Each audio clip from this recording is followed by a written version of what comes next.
Balik lagi bersama saya Sultan Rifandi dalam program Interfaith di Mata Milenial Indonesia TV. Matanya Indonesia, masih bersama Romo Kris. Iya, masih ini segmen terakhir, tapi pastinya masih panjang pembahasan kita, Romo. Sip. Dan saya mau bertanya langsung ke ini nih, Romo.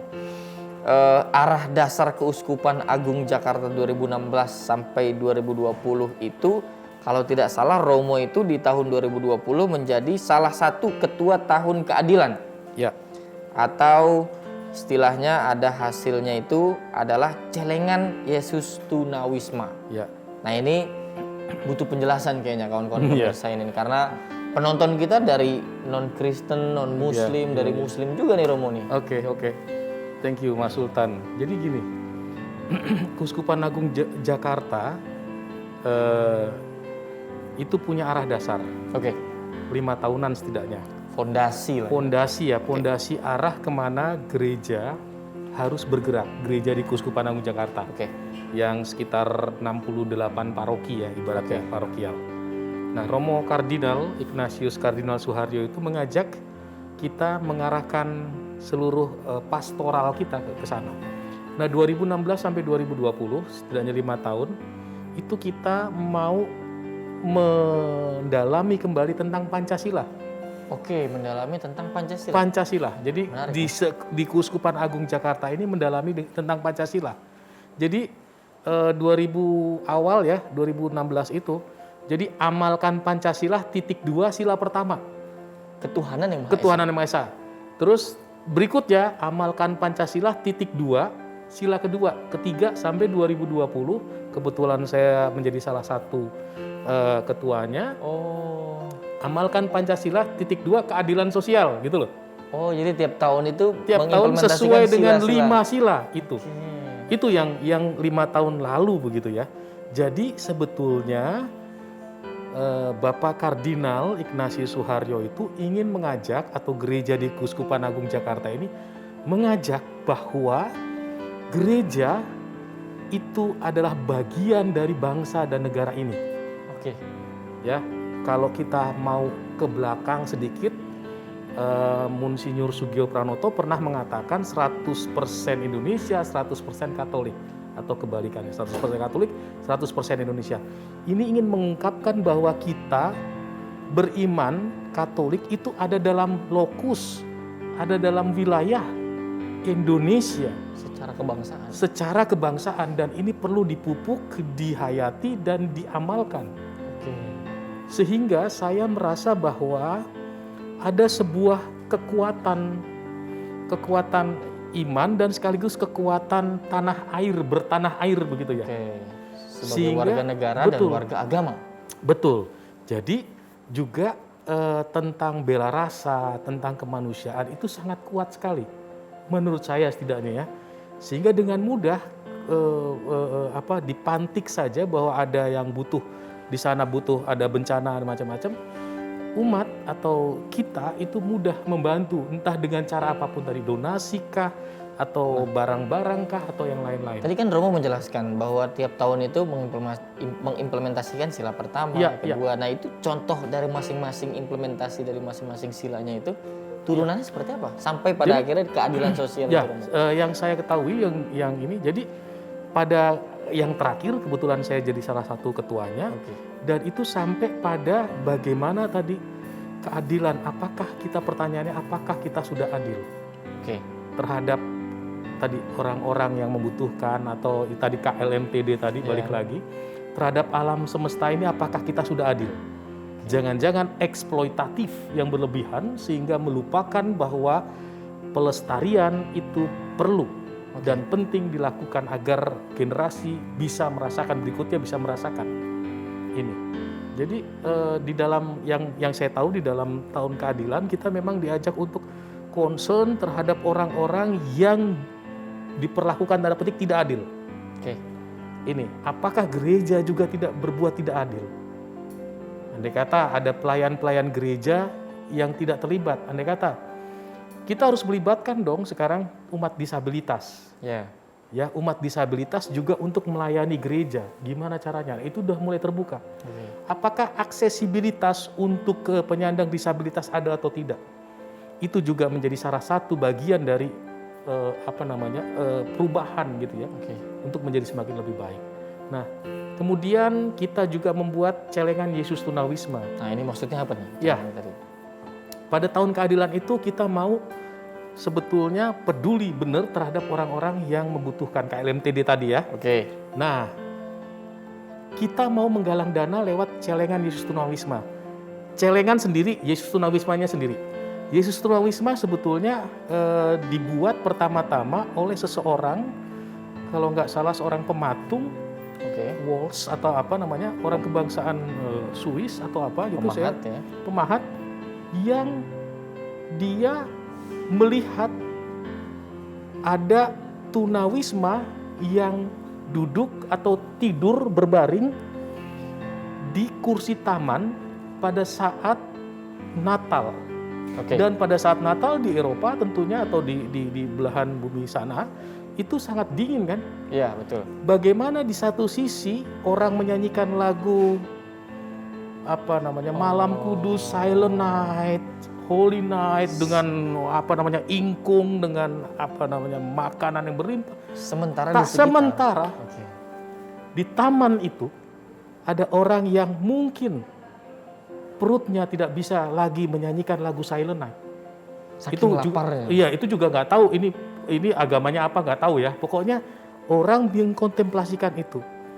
Dan inilah Yesus yang sedang terbaring, Yesus yang tunawisma itu, sehingga dia buat patung. Dan hampir di Keuskupan Agung Jakarta ini dan juga di beberapa keuskupan yang di luar negeri, saya juga melihat di Singapura dan macam-macam, ada Yesus tunawisma di taman. Nah, kemudian celengan ini hanya sebetulnya celengan simbol. Buatlah celengan, simbol ya. Simbol kepedulian kepada Yesus tunawisma tadi. Dan celengan ini adalah celengan yang dibuat dari daur ulang. Andai kata itu bisa barang bekas, tinggal ditempelin saja Yesus tunawisma. Jadi bisa kaleng kek, bisa ember kek, apa kek gitu ya. Atau mungkin plastik, botol plastik kardus itu, kardus atau apa, tapi jangan sampai habis dimasukin terus dibalikin lagi kantong gitu loh, dijual. Balik modal gitu. Kagak keisi, habis aja gitu. Nah, ini dipergunakan untuk siapa? Untuk tanda petik tunawisma. Untuk mereka yang membutuhkan. Jadi narasi atau ceritanya seperti itu ya. Sehingga ini sampai saat ini sudah cukup dikenal di kalangan umat Katolik, celengan Yesus Tunawisma. Artinya saya celengin intensinya untuk mereka yang membutuhkan. Bisa tadi orang-orang yang nggak punya rumah atau bedah rumah di lingkungannya, atau mungkin orang buat makan orang yang membutuhkan atau apalah, terserah. Tapi intensinya buat itu, bukan buat arisan gitu ya, arisan panci itu kan ada macam-macam, itu bukan kayak gitu, gitu sih. Itu kayak arisan mama lah ya. Arisan. Nah, tentu saja kan bukan hanya itu ya Romo ya. Ada juga misalkan program-program pemberdayaan, misalkan saya mengetahui ada membuat hasil produktivitas handmade, membuat cooking class gitu kan. Nah, mereka diajarkan untuk banyak hal. Nah, itu kenapa akhirnya membuat juga seperti itu gitu? Jadi gini, kita tidak hanya karitatif. Tadi, lu lapar, lu haus, lu lapar, nggak cuma dikasih tok gitu ya? Kasih habis, ya kan? Tapi kita harus membuat mereka tangguh. Caranya bagaimana? Yang terpikir adalah industri makanan tetap bisa jalan nih. Ya, dalam situasi saat ini, apalagi kalau enak. Maka dari itu, yang tak pikir adalah mereka bisa diberdayakan dengan cara memproduksi makanan. Bukan cuma mengkonsumsi. Bukan saja mengkonsumsi. Dan kemudian kita buat jalan. Ada tunarungu. Walaupun terbatas tapi bisa menghasilkan. Ya, terus kemudian teman-teman dari refugi, teman-teman dari pengungsi, dan kemudian waria juga bisa. Terus kemudian single mom juga bisa. dan kelompok miskin yang lain, kelompok miskin kota yang lain. Nah itu membuat cookies, Oh, gua LDD cookies dan almond crispy, dan itu enak. oke. Nah kita nggak hanya sekedar membuat nih, tetapi LDD memberi pembelajaran satu bersih. Jadi kita pertama-tama tentang bahan makan dulu, bahan makanan. Jadi memang kayak kursus betul loh. Kursus betul tapi mereka nggak bayar. Tapi kalau produksi nanti malah kita bayarin dari hasil penjualan. Oke. Nah bahan makanan, bahan ini apa terigu sama kanji bedanya apa, kayak gitulah istilahnya ya. Atau pakai ini pakai blue band atau apa pakai margarin seperti apa gitu ya.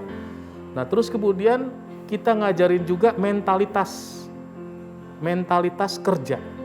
Oh, Bersih. Etos kerja. Etos kerja. Jadi jangan sampai mereka dari keluarga tidak mampu tetapi buatnya sembrono. Oh. Jangan dong. Membentuk mental itu juga penting. Dan gitu. jangan juga orang membeli karena LDD, karena kemiskinan memberi cookies itu, tapi karena kualitas memang. Kalau kita hanya memberi cookies itu karena ini dibikin oleh disabilitas, oleh teman-teman dari keluarga prasejahtera, kita nggak akan pernah bisa. Saya nggak mau. Oh. Jadi emang kualitas itu harus dibangun dari awal. Oke. Dari awal dari di mana mereka bekerja. Jadi bersih kayak bersih gitu ya. Iya. Bekas ini harus bersih. Oke. Jangan sampai nggak bersih gitu loh, nggak sampai cucinya Iya, itu iya, iya. sembarangan. Saya tanya ini harus itu datang bersih, keluar bersih. Dan kemudian tidak hanya itu, kita juga mengajari tentang bagaimana ngitung HPP. Oh, Jangan sampai mereka, iya bener kan, jangan Betul, sampai betul, mereka betul, itu produksi di penting. rumah, Iya. ya kan? Terus kemudian nggak tahu HPP itu apa atau modal dasar lah ibaratnya Iya, apa, iya, iya. cuannya berapa atau penghasilannya berapa atau dapat Belanja dasarnya iya gitu belanja berapa? itunya kan dapat itu berapa Oh, keuntungan diajarkan berapa? juga ya. Juga. Terus cara saving juga. Jangan sampai kita nggak apa namanya udah dapat penghasilan nggak bisa saving. Oke. Nah itu jadi literasi tentang keuangan itu juga penting. Jadi dari sana dari apa ya hulu sampai hilir kita coba. ya. Bahkan kita ngajarin juga kira-kira online-nya gimana, Marketplace-nya. marketplace-nya gimana. Walaupun sederhana ya kita ini yang memahami, tapi kita coba untuk sampai ke sana. Luar biasa. Jadi sekali. kalau sudah jadi ya silahkan. Adakah yang sudah jadi? UMKM Ada yang sudah usahanya? jadi, ada sudah jadi yang teman disabilitas juga. Terus kemudian yang itu servis handphone dan macam-macam jadi Oh, sudah baik. Terus kemudian ada juga yang sudah jadi juga yang bikin cookies baik gitu loh. Tapi walaupun masih sekitarnya gitu loh. Iya, ya, tapi Itu setidaknya sudah masih- memulai. Sudah gitu memulai. ya, Kan Romo. lumayan. 20.000 sehari paling enggak sudah bisa memenuhi kebutuhannya lah. Paling enggak lah itu Model lah sederhana bisnis yang lah. luar Betul, biasa sekali betul. ya, Romo ya. Juga ada handmade juga kita ajarin handmade Iya, bagaimana handmade itu mereka kerjakan, kita coba ituin online-nya. Pokoknya kalau bisa dalam durasi waktu tertentu aku lepas kamu dan kamu bisa mandiri Sudah bisa survive. dan kita mencari yang lain. Oke, terus. Ya kan? seperti Kalau itu terus kita juga nggak berkembang dong. Ya, betul. Orang itu terus kita nggak maju. Maka itu harus dilepas sampai diberi ini ke ya pengetahuan kita ngambil yang lain. Oke. Nah, Gitu. dari pengalaman Romo nih kira-kira ya, Ya. apa yang akan ditingkatkan lagi dalam program yang tadi dijelaskan sama Romo tadi? Yang akan ditingkatkan adalah tentunya mentalitas kerja satu. Mentalitas kerja. Itu pastilah dalam situasi saat ini. Oke, ruang lingkupnya Ruang mungkin lingkupnya, ya. Terus kemudian juga masalah ini online itulah online apa namanya Ya, marketplace-nya marketplace-nya sekarang itu ya itu deh. Ngomong Aku sendiri nggak zamannya. begitu ini tapi ada temen yang pandai di situ. Sekalipun kita nggak punya Mengajar. toko di pasar, Betul, tapi punya betul, di betul, online itu betul. luar biasa ya Romo. Iya, iya. Itu yang menurut aku perlu dah. Sehingga kadang-kadang kalau orang udah kerja udah menghasilkan tapi nggak bisa dijual kan kasihan. Betul. Nah, itu juga harus Beradaptasi dengan perkembangan teknologi Betul, itu juga betul bagian banget yang sangat itu. penting ya Romo ya. Iya, betul itu. Nah kalau misalkan tadi kan sudah banyak ya kita dijelaskan tentang berbagai hal-hal positif gitu ya. Nah ini andil atau perhatian atau kontribusi pemerintah di dalam suksesi program-program ini seperti apa kira-kira Romo? Iya. Jadi kalau saya ya berpikir bahwa kalau kita bisa mengadakan sendiri, kenapa kita juga harus Oke, minta bantuan kepada pemerintah gitu loh. pemerintah sudah pusing mungkin gitu. Sebenarnya udah pusing lah ngurusin yang lain. Betul, saya sih sederhana aja lah. Sederhana. Kita ngapain sih tiap ini kita, pemerintah gimana dong? Itu dong bantu Mana, kita mana dong. gitu ya. Udah, apa yang bisa kita lakukan kita lakukan. Ya kan? Dan kita bekerja sama saya kira dengan Pemkot ini ya, setempat Pemprov seperti DKI, ya. Kalau ada akses disabilitas yang mentok pagar atau kena ini, kita biasanya WA. Oke. Dan itu langsung ditindaklanjutin. Menurut saya ini kan oke ya, sinergi yang baik Betul, ya. betul. Gitu loh. Oh, ada kayak gini nih. Terus kemudian nggak ada beberapa saat kemudian baru bisa ditindaklanjutin. Dan ya lumayan tanggapannya menurut saya. Dan ini oke lah gitu loh ya. Jangan sampai kita baru mau mulai aja udah teriak gitu loh. Oke. Udah teriak, pemerintah bagaimana, nggak usah gitu loh. Termasuk dalam hal berdonasi pun juga sih bisa melakukan sendiri. Betul, kalau donasi kita bisa, saya merasa bahwa gini, di Jakarta ini orang mendonasikan itu murah hati sebetulnya. Tinggal kita jelas saja. Akuntabilitas dan kredibilitas kita jelas. Membantu siapa, ini loh kita Pengelolaannya seperti iya, apa betul. ya. Tapi pernah nggak Romo mendapatkan situasi di mana kekurangan donasi misalkan Romo? Puji Tuhan, syukur alhamdulillah belum pernah. Ada saja. Tapi pernah satu ketika ada kebutuhan tertentu dan beras di LDD itu cuma hanya ada 1 karung. Oh gitu, pernah seperti itu. Serius pernah. Padahal ada korban kebakaran pada saat itu. Pusing kan Raberbi ini kan. Nah, terus kemudian tak WA beberapa donatur. Tadi puji Tuhan 1 Colt datang. Kita bisa membantu.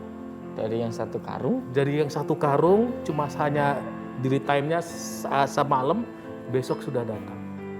Hanya WA, tolong dong ini buat korban kebakaran. Nggak tanya korban kebakarannya di mana, agamanya apa, nggak perlu. Oke Romo, saya akan bantu. Jadi ini menurut saya tadi balik lagi bahwa sebetulnya kalau kita jelas ya bahwa kita membantu orang yang ini, itu pasti akan banyak orang dengan murah hati. dan donatur itu hanya beragama Katolik atau Tidak, oh banyak ya Romo? tidak, agama Muslim ada, agama Hindu ada, Buddha ada, kepercayaan juga ada, serius ini ada, Kristen juga ada. Luar biasa Jadi sekali. bahkan volunteer di Lembaga Daya Dharma LDD itu juga ada yang saudara-saudari dari Muslim. Dan cuek, dan manggil saya Romo biasa, nggak ada soal. Karena saya juga nggak pernah, ibaratnya ayo kita bicara soal kemanusiaan, Iya, iya. gitu. Ini luar biasa sekali ya, memang diajarkan inklusivitas itu. Inklusif itu penting, betul. Jadi nggak pernah saya merasa terganjal juga dengan teman-teman yang beragama lain, saya nggak pernah. Ya kalaupun nggak mau nerima bantuan ya sudah, ya kan saya lewat jalur lain gitu loh, lewat mungkin jalur teman-teman saya Dan Muhammadiyah. jangan memperumit dan memperibet Nggak gitu ya. usah. Apalagi terus kita langsung dari pihak kita, dasar lu ini. Aduh, jangan deh ribet. Kita bisa pakai teman-teman NU, kita bisa lewat dari teman-teman dari Muhammadiyah dan semuanya. Atau RT RW di sana. Jangan sampai kita ngerek bendera nih lo Katolik, ini lo LDD. Kagak usah. Buat apa? Simbol-simbol Paling juga buat agama foto selesai. Simbol-simbol agama itu tidak penting dalam kemanusiaan ya Romo. Enggak usah. Bikin ribet, terus terang aja. Tapi tetap bahwa kita harus berbasis pada Keimanan tadi. Dan prinsip jangan sampai ada yang tertinggal. Betul, ini yang perlu gitu loh. Jadi ini untuk membakar ya. Jadi ada yang namanya IT inflamates. Artinya kita harus menyalakan api yang lain untuk kemanusiaan. Siapapun itu. Kita harus membakar api-api yang lain untuk kemanusiaan. Biar membara semuanya. Biar membara semua. Biar menjadi bukan hanya lilin, tapi menjadi obor yang besar yang yuk akhirnya bumi ini sejahtera, masyarakat sejahtera, bonum comune bagi semua orang. Luar biasa sekali. Itu. Romo, mungkin bisa memberikan pesan kepada para milenial supaya rumus dasar untuk kita bisa berbuat baik, tangguh dan tidak mudah menyerah di tengah situasi COVID seperti ini, dan tidak membicarakan soal perbedaan tapi soal kemanusiaan yang harus dikedepankan. Betul. Teman-teman, kita diajak untuk punya 3 kompetensi etis. Yang pertama adalah doa, keimanan kita masing-masing. Kita harus terbakar karena kita punya iman yang kuat untuk diberikan kepada orang lain, untuk berbela rasa, untuk bersama-sama menuju kepada kesejahteraan bersama. Yang kedua, hati yang selalu berkobar untuk memberikan yang terbaik untuk kemanusiaan. Yang ketiga, kompetensi etis yang menurut saya yang ketiga penting adalah sinergi bersama. Dalam kemanusiaan kita tidak bisa single fighter, tapi kita bersama-sama bekerja sama sehingga kita bisa bergandengan tangan agar kesejahteraan bersama ini bisa kita wujudkan di dunia ini. Terima kasih atas segala perhatiannya. Salam bela rasa dan tetap semangat. Tuhan memberkati kita semua. Yap, luar biasa sekali. Saya tidak berani ambil kesimpulan karena banyak sekali hal-hal yang luar biasa. Tapi paling tidak pesan sederhana yang saya tangkap pasti akan saya pegang. Dalam urusan kemanusiaan tidak boleh ada satupun yang tertinggal. Ya, luar biasa. Terima kasih Mas Sultan, terima Romo kasih atas masukan-masukan dan insight-insightnya. Tentu para hadirin dan para millennials harus bisa selain mendengarkan, belajar bersama, diskusi bersama, juga harapannya bisa mengimplementasikan apa yang diajarkan oleh Romo dan pemateri-pemateri lainnya dalam program Interfaith. Dan tentu saja ada banyak sekali pesan-pesan atau manfaat-manfaat lainnya. Jadi untuk para pemirsa tetap saksikan program ini karena perbincangan kita begitu banyak melahirkan kutipan-kutipan gitu, pesan-pesan kehidupan yang luar biasa. Tetap saksikan Interfaith yang ada di Mata Milenial Indonesia TV, matanya Indonesia. Sekali lagi terima kasih. Terima kasih Mas Sultan. Terima kasih.